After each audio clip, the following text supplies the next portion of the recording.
안녕하십니까. 인생성형가 정영기입니다.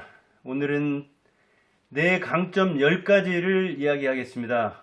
그리고 오늘부터는 제가 여러분들이 루브르에 가도 볼 수 없는 제 소장품을 하나씩 소개해 드리겠습니다. 필통입니다. 오늘의 필통은 이렇게 학이 자개로 놓아 있죠. 4마리. 학은 되게 문인을 상징하는데 이렇게 자개로 되어 있고 칠을 한 이런 필통입니다. 여러분들은 어떤 작품을 만들 것인지 한번 필통을 제가 하나씩 소개해 주면은 생각해 보시기 바랍니다. 여러분들 취향에 맞는, 여러분들이 보기에 좋은, 그리고 책상에다 놓고 연필 딱 꽂아 놓으면 공부 잘할 만한 그것을 골라보기 바랍니다. 이 옆에다 이렇게 놓을 테니까 감상하시기 바랍니다. 우리는 강점이 뭐 대단한 것이어야 한다고 생각합니다.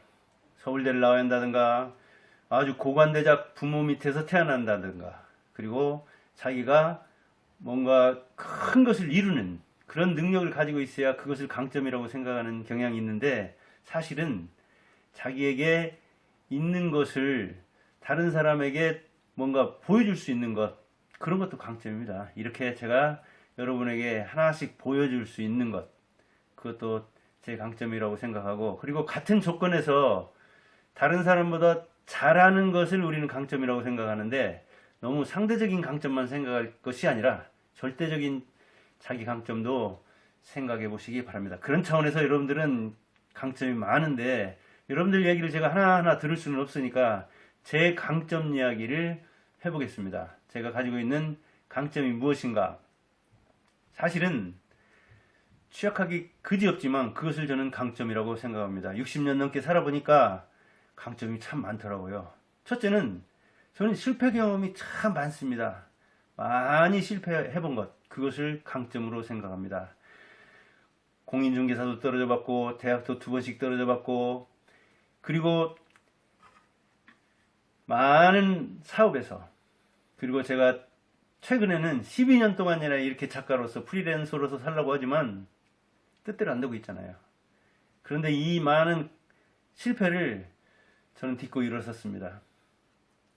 실패해도 넘어지지 않았잖아요. 그러니까 실패를 어떻게 보느냐. 실패라는 징검다리를 딛고 멀리 가면 실패를 많이 한 사람일수록 그 긴 강을 건너갈 수 있잖아요. 그러면 저 성공의 언덕에 우리가 도착할 수가 있죠. 그러니까 실패를 어떻게 보느냐. 그리고 회복 탄력성이 강해서 실패해도 또 일어나고 또 일어나면, 저도 이렇게 여러 번 실패했는데 일어났잖아요. 넘어지지 않았잖아요. 그러면 그 실패에서 많은 걸 배웁니다. 우리는 불안해서 많이 배우듯이 실패에서도 이 경험의 학교의 수업료를 거액을 지불하면 많은 것을 배우게 됩니다. 그래서 저는 실패를 많이 해봤는데 그것을 제 강점이라고 생각합니다. 실패를 많이 해서가 아니라 실패를 많이 했지만 넘어지지 않았고, 그리고 실패해서 배웠고, 경험의 학교에서 수업료를 주고 배운 만큼 성공의 의미와 성공의 그 가치를 아니까, 그래서 저는 실패를 제 강점이라고 생각합니다. 그리고 저는 여러 가지 해봤죠. 뭐 지난 시간에도 얘기했지만 공무원도 해보고 비정규직도 해보고 조교, 강사, 교사, 학원장, 작가, 프리랜서, 마침내는 유튜버도 하고 있잖아요. 이렇게 여러 가지 일을 하면서 많은 사람을 만났고 또 많은 상황을 접해봤습니다. 일이라는 것은 어떻게 시작하는 것인지, 그리고 어떻게 마무리를 지어야 하는 것인지 일머리를 배웠습니다. 시골에서 도시까지, 저 서울까지, 그리고 제가 처음 시작해서 마무리하고 문 닫을 때까지 학원도 한 15년 안팎 하면서 처음에 거창한 기대를 했죠. 유튜브에서도 이렇게 많은 고객들이, 구독자들이 들어올 줄 알듯이 학원도 시작할 때는 지나다니는 사람들이 전부 다 올 것 같습니다. 전주 시내 학교가, 고등학교가 한 20개 되는데 거기에서 몇 명씩 오면 학원생이 얼마고, 학원생이 몇 명 오면 곱하기 얼마 하면은 어떻게 될 줄 알았는데 그렇게 생각대로 되지 않더라고요. 많은 것을 겪으면서 현실은 녹록지 않다. 그리고 현실은 생각처럼 돌아가지 않는다는 것을 처절하게 느꼈습니다. 그러면서 현실을 냉정하게 보는, 사람을 냉정하게 판단하는, 그리고 때로는 불신의 기초에서 봐야 한다는 것, 그런 것을 배웠습니다.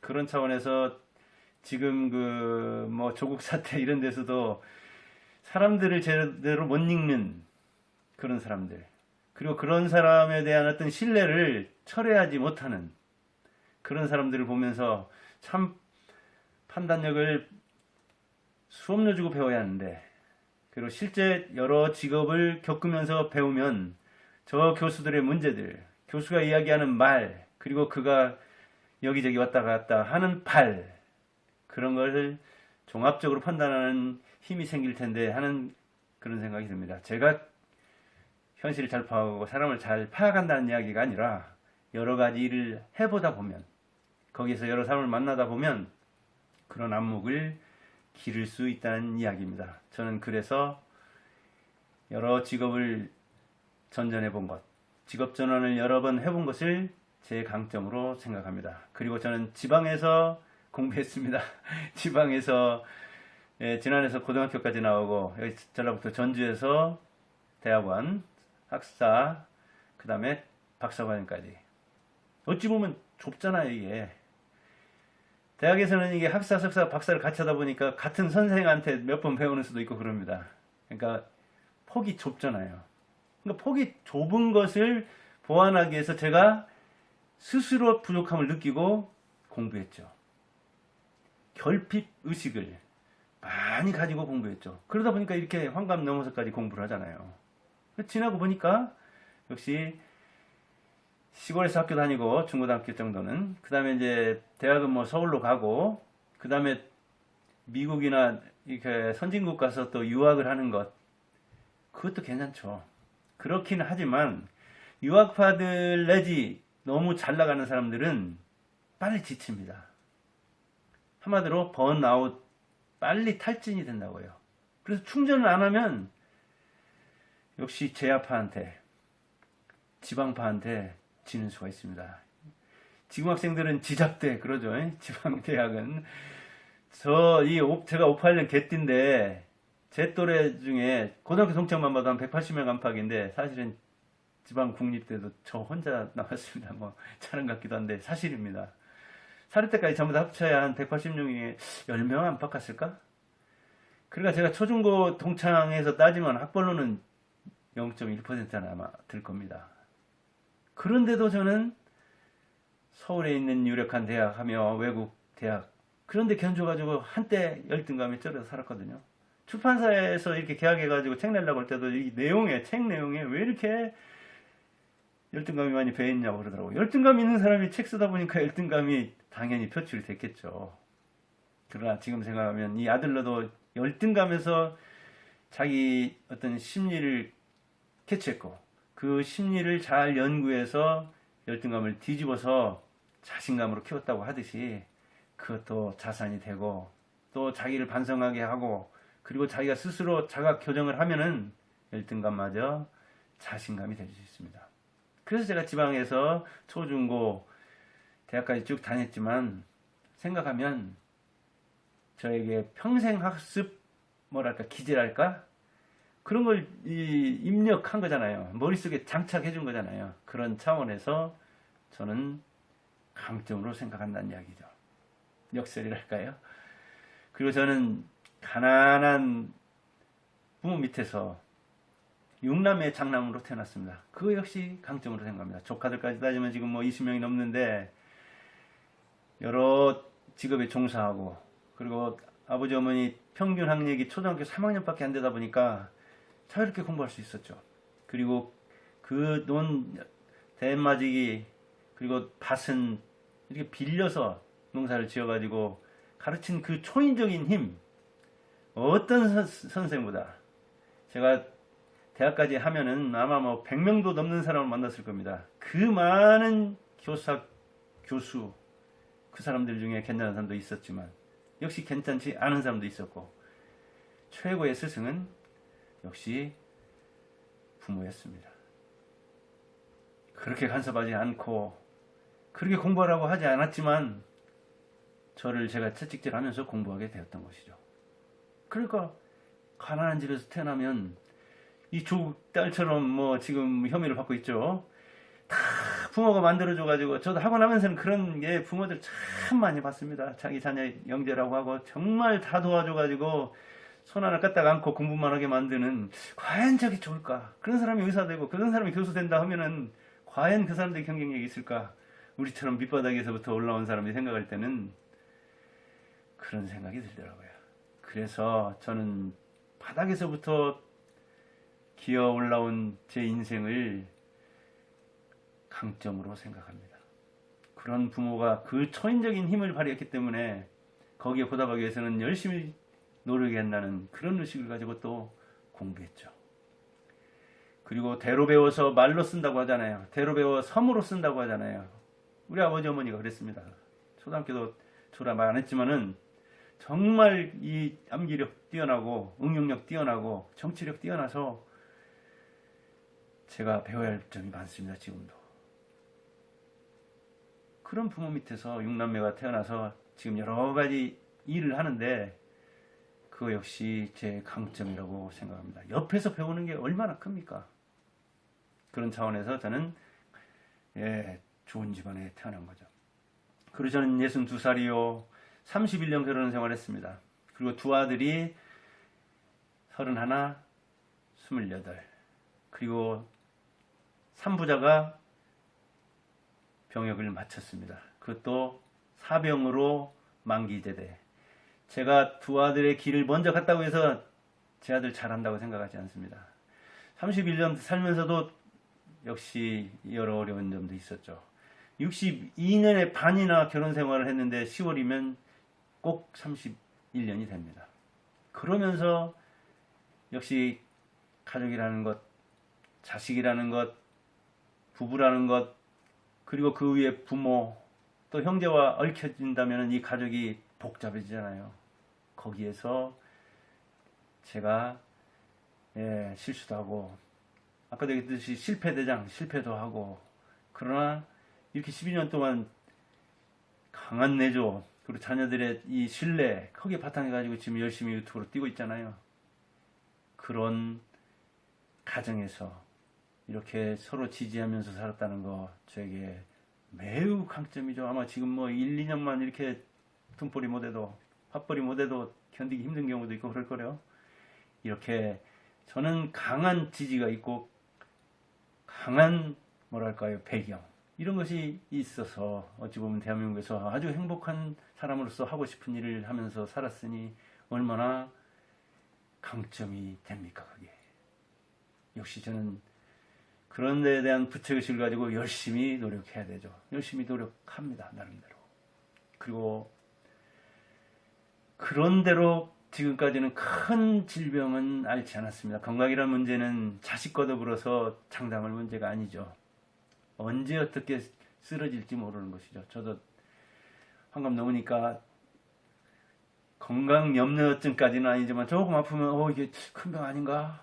그리고 건강 진단할 때 조사하기에 앞서서도 참 불안하지만 그 결과 기다릴 때 저는 눈 뜨고 대장 내시경도 보고 눈 뜨고 위 내시경도 봅니다. 수면으로 안 하고 그냥 일반으로 하니까. 근데 참 매우 떨었습니다. 한 번은 제가 실제 체험이 있어가지고 이 대장 내시경 하는데 아주 시커먼 곳이 나오고 거기서 촬영을 아주 많이 하더라고요. 근데 제가 대장 내시경 이렇게 결과 안 좋아가지고 수술한 그런 것을 본 경험이 있어가지고 저도 걸렸구나 하고 그 순간에 뜬 걸 생각하면 아주 나락으로 빠졌었습니다. 근데 뒤에 설명을 들어보니까 그게 빛과 그림자 때문에 그랬다고 하더라고요. 제 이 선입관 미리 봤던 그 경험 그것 때문에 정말로 나는 걸렸구나 이제 어디로 가야 하는가 제가 일반 내시경 하면서 제 속을 싹 들여다보면서 그런 지경에도 빠져봤습니다. 내시경 위와 대장 합쳐서 한 10번 안팎 했는데 거의 일반으로 했습니다. 수면 몇 번 안 하고. 그래서 이 건강이라는 것은 정말 알 수 없는 것이죠. 지금까지는 그렇다는 얘기입니다. 그래서 앞으로도 건강하게 살기 위해서 이렇게 많이 앉아 있으니까 운동량이 부족하니까 열심히 운동을 하려고 합니다. 먹는 것 조심하려고 합니다. 절제할 부분 절제하려고 합니다. 이거 역시 저에게는 자랑은 아니지만 아직까지는 강점으로 작용하고 있는 거죠. 그리고 저는 하고 싶은 일을 비교적 하면서 살았습니다. 뭐 참 한 사람 얘기를 빌리자면 대한민국에서 최고로 행복한 사람이죠, 어찌 보면. 제가 뭐 학원은 어쩔 수 없이 한 측면이 있었지만 그때 조금 벌어서 한 1, 2년 버티면 될 줄 알았는데 이렇게 10년 넘어 하고 싶은 일을 할 수 있는데 50살부터 지금까지 그랬으니까 대한민국에 그런 남자 찾기 힘들죠. 그때 제가 하고 싶은 공부를 많이 했죠. 12년 안팎 책 뭐 몇천 권 읽었으니까요. 대학원 다닐 때까지는 이렇게 메인 공부였죠. 그것도 좋았어요. 제가 뭐 조선시대 시가, 시조 하고 싶은 공부했죠 그때. 그러나 지금처럼 좌충우돌하면서 자기 마음껏 공부할 수는 없었죠. 그런 차원에서 제가 박사학위는 학교에서 받았지만 그것에 뭐 몇 개 해당되는 공부를 또다시 밖에서 했습니다. 그러니 큰 강점이죠. 아주 행복한 사람으로서 하고 싶은 공부를 했으니까 그 축적한 공부를 여러분과 함께 나누려고 하는 겁니다. 그 다음에 제가 시골에서 태어났어요. 진안고원이죠. 그냥 전주에서 살았고, 그냥 대구에서도 산바 있고, 군대 생활은 강원도 인제에서 했고, 3년 안팎. 그 다음에 서울은 이제 두 아들이 한 10년 넘게, 지금 12년인가요? 이렇게 생활하면서 부부가 자주 올라가게 됐죠. 올라가면 저는 서울 문화 답사를 하기 위해서 그 옆에 인근한 강원도나 또 경기도, 인천 이런 데도 가보고 인생성형 가니까 사람들 많이 모이는 곳. 그런 곳에 가서 젊음을 배우기도 하고 또 많은 아줌마들을 배우기도 하고 또 서울 근교에 어디에 이렇게 뭐랄까 이 놀만한 곳이 있어가지고 사람들이 그리 놀러 가는가. 유원지도 가보고 그리고 공부하는 것도 가보고 궁궐도 가보고 이렇게 서울이 품고 있는 많은 자원들이 있잖아요. 거기 가서 또 보게 되었죠. 이렇게 농촌과 도시 그리고 저 수도권 거기까지 가서 견문을 넓히고 또 해외도 갈 기회가 있으면 가서 이것저것을 봤기 때문에 제가 뭐 서울 가서 문화 충격을 받을 것 없고 그리고 문화 충돌을 되도록이면 자녀들과 일으킬 이유도 좀 줄어들고 그리고 제 심신의 뭐랄까요 이 담력 그런 것도 넓힐 수 있었으니까 역시 저에게는 강점이 되는 거죠. 그리고 제가 내성적이니까 좀 끈기가 있습니다. 또 뭐랄까 시작하면 뭔가 마무리하는 측면도 있고 제가 이렇게 뭐 10가지 안팎을 들었는데 사실은 이 숨 쉬는 것도 강점이요.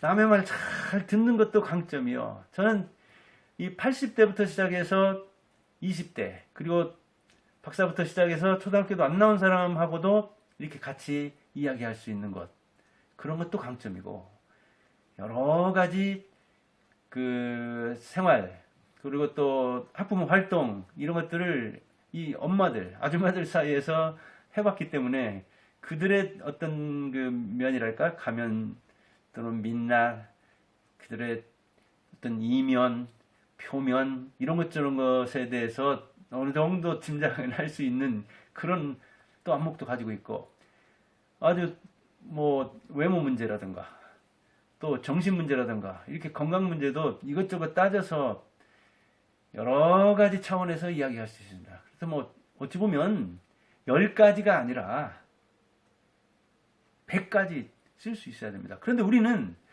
너무 겸손을 강조 이렇게 하는 사회에서 살아가지고 자격지심을 가지고 어찌 보면 자존심을 팽개치고 살아야 하는 나라에서 그 상명하복 아래서 살는 사람들은 자기 강점을 생각하면 자존심을 내세우면 살기 힘들다 보니까 자기는 강점이 없는 걸로 생각하는 거죠.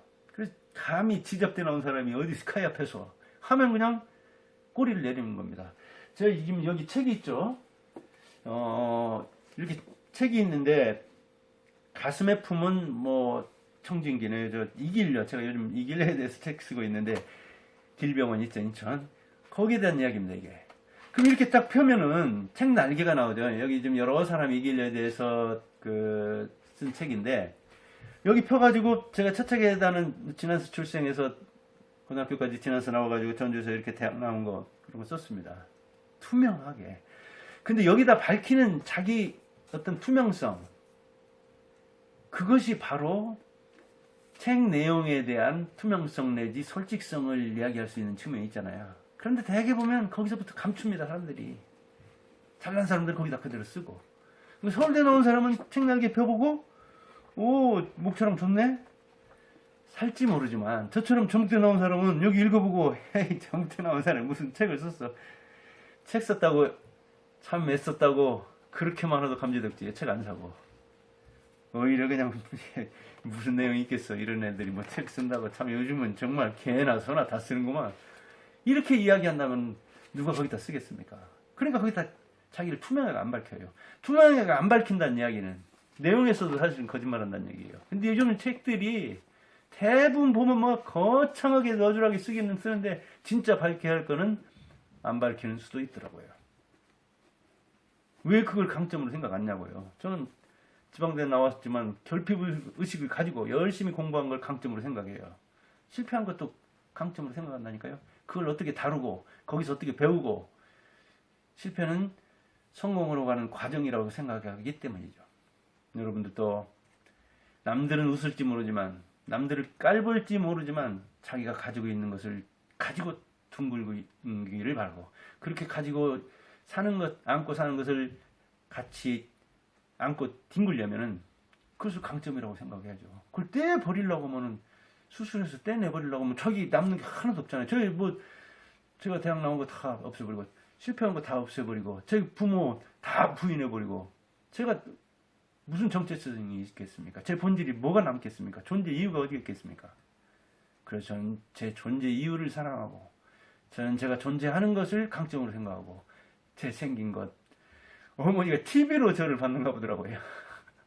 그리고 전화를 했어요. 그래서 첫 마디가, 야, 너 왜, 화장 안 하고 나오냐고 그러더라고요. 저 화장 안 합니다. 몇 번, 첫 번째 찍을 때 몇 번 했지만, 있는 그대로 보여주는 거예요. 10년 늙어 보인다고 하면서 아들이 늙어 보이는 게 안 좋은가 봐요. 80대 할머니가, 어머니가 화장 안 하고 하더라고요. 다 TV 나온 사람들 화장하는데, 우리 어머니는 TV 전공이거든요. 드라마 전공이거든요. 그런 소리를 들었는데도 화장 안 했습니다. 아무것도 안 버렸습니다. 있는 그대로 보여주는 것을 제 강점이라고 생각하기 때문입니다. 여러분들도 여러분 강점을 생각해보고, 그 강점을 가지고 인생을 멋지게 성형해서 훌륭한 사람이 되기 바랍니다. 정형기 TV의 정형기였습니다. 감사합니다.